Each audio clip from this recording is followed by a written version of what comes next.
روزی میگد رسول اکرم که چهره خودش در همون زمین پیشانی خودش گذاشت و سبحان ربی الاعلا شروع کرد و برای غم امتش گریه میکرد، ابو جهل خبر دادن ابو جهل محمد پیشانی خودش در خاک گذاشت و این ساعت ها میگذارد.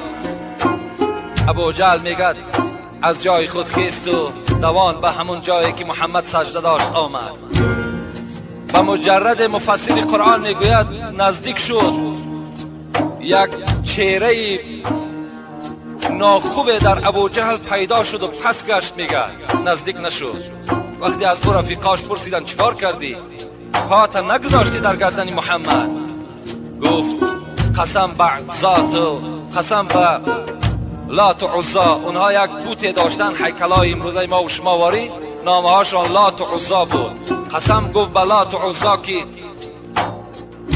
بین من و بین محمد وقتی من نزدیک شدم یک چاه گفت پیدا شد، از داخلش یک اژدهای گفت سرش برآورد و دهان خدا به سوی من کشاده کرد. گفت از دیدن او گفت در چهره من ترس پیدا شد.